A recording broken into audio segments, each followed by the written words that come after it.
खबर यवतमाल से है, जहां पुसद तहसील अंतर्गत मौजे जगापुरा गांव में हाल में ही मुख्यमंत्री ग्राम सड़क योजना के तहत बनाई गई 2.70 किलोमीटर लंबी डांबर सड़क मात्र 1 महीने में जगह जगह से टूट गई। कई स्थानों पर तो ये पूरी तरीके से उखड़ चुकी है, जबकि पैनगंगा नदी किनारे स्थित जगापुर के लिए ये एकमात्र संपर्क मार्ग है। बारिश और बुआई के इस मौसम में सड़क खराब होने के कारण किसानों को बीज और खाद लाने में भारी परेशानी हो रही है। ग्रामीणों का आरोप है कि बीगे कंस्ट्रक्शन कंपनी के निर्माण विभाग के अधिकारियों की मिलीभगत से बेहद घटिया और भ्रष्ट तरीके से यह काम किया जा रहा है। करोड़ों रुपए का फंड लेने के बाद भी गुणवत्ता विहीन कार्य हुआ है, जिससे सरकार और जनता दोनों के साथ धोखा किया गया। ग्रामीणों की मांग है कि बीके कंस्ट्रक्शन की तुरंत जांच कर उसका लाइसेंस रद्द किया जाए। साथ ही ऐसे ठेकेदारों को संरक्षण देने वाले निर्माण विभाग के अधिकारियों पर आपराधिक कार्यवाही हो। इसके साथ ही सड़क का कार्य दोबारा नए सिरे से किया जाए, नहीं तो जगापुर गांव के नागरिक निर्माण विभाग के कार्यालय के सामने आंदोलन करेंगे। आपण जगापूर या गावामध्ये आहो। या ठिकाणी मुख्यमंत्री ग्राम सडक योजनेअंतर्गत रस्त्याचे बांधकाम झालेले आहे, अतिशय बोगस बांधकाम झालेले आहे। याबद्दल आपण गावकऱ्यांची प्रतिक्रिया घेऊया।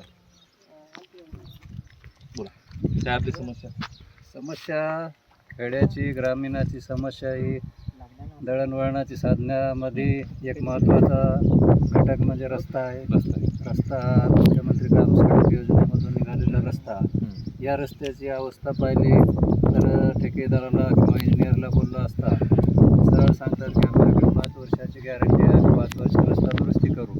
पण रस्ता 5 वर्षाचं टिकण्याचं दूरच राहिलं, पण 5 दिवस सुद्धा राहिला नाही।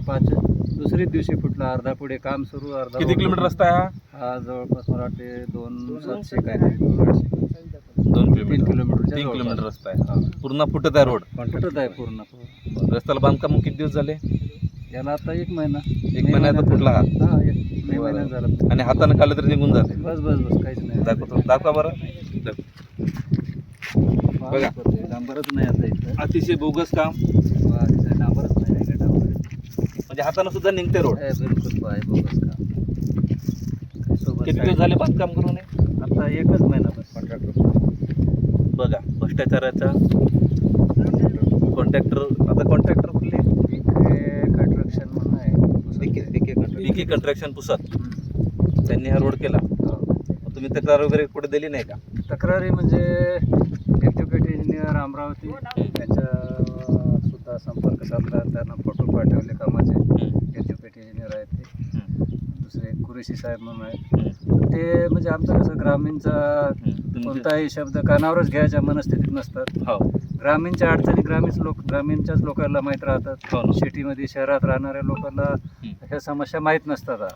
त्यामुळं कमीत कमी त्यानं आमचा सुद्धा अनुभव घ्या पाहिजे की कुठं आम्हाला रस्ता माहीत असते की कुठं दलदल आहे, कुठं काय आहे, कुठं रस्ता पक्का पाहिजे, कुठं साधारणवर धकते। या कोणत्याही हे सूचना आमच्या पालन त्यानं काही हे केल्याच नाही, आम्ही सांगून त्याने। बरोबर। आज आता बऱ्याच जागी आता प्रत्येक शेतकऱ्याला अडचण निर्माण होत आहे। दोन्ही साईडकडून नाल्या झाल्या, आता शेतातून ऊसाचे ट्रॅक्टर वगैरे कसे काढायचे हे सुद्धा फार मोठी अडचण आहे। आमचं म्हणणं याच्यामध्ये आता शासनानं सुद्धा लक्ष द्या पाहिजे। शासनाची कामं असे चालू आहेत। आज पहा तुम्ही, आज सर्व पेरण्या आटोपल्या आणि आता ऑनलाईन बियाण्याची हे सुरू आहे शासनाची सुविधा। तर अशा ह्याच्यात म्हणजे शेतकऱ्यासाठी पूर्ण हेळसांडच करण्यासारखी चालू आहे शेतकऱ्याची। अडथळ्यातच आहे ना पूर्ण, कुठं आहे शेतीला माल नाही, भावांना। बरोबर मग या रस्त्याबद्दल या रस्त्याबद्दल आता जर या रस्त्याचं तुम्ही जर कुणी तक्रार घेतली नाही तर कुणी लक्ष दिले नाही कुठल्याही अधिकाऱ्यांनी, तुम्ही काय प्रतिक्रिया घेणार समोर? आम्ही सर्व गावकऱ्याच्या वतीनं लवकरात लवकर पाऊस भरपूर चालू होण्याच्या अगोदर दुरुस्ती नाही झाली तर आम्ही उपोषणाला सुद्धा बसू, नाहीतर मग कमीत कमी आपण ऑफिसवर, इंजिनियरच्या ऑफिसवर जाऊन आम्ही आंदोलन करा। बरोबर आहे। सर्व गावकऱ्यांना त्रास आहे, गावकऱ्यांना म्हणजे प्रत्येकानं त्रास आहे। कसं तरी 15-20 वर्षानंतर आज रोड झाला तर ते पण व्यवस्थित नाही असा। बरोबर आहे। त्यानंतर इथले स्थानिक गावकरी यांची प्रतिक्रिया घेऊया।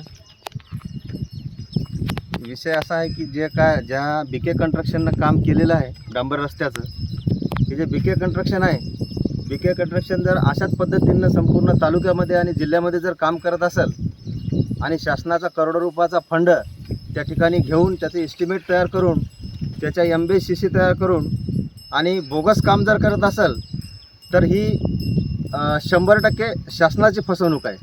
अशा BK कंस्ट्रक्शनसारख्या कंपनीवर फौजदारी स्वरूपाचा यांची चौकशी करून फौजदारी स्वरूपाचा गुन्हा दाखल करायला पाहिजे. BK कंस्ट्रक्शनची चौकशी करायला पाहिजे. BK कंस्ट्रक्शननं आत्तापर्यंत तालुक्यामध्ये असतील, जिल्ह्यामध्ये असतील आणि राज्यामध्ये असतील ज्या ज्या ठिकाणी अशा पद्धतीचे चुकीचे आणि बोगस कामं केलेले असतील अशा BK कंस्ट्रक्शनचा परवाना रद्द केला पाहिजे.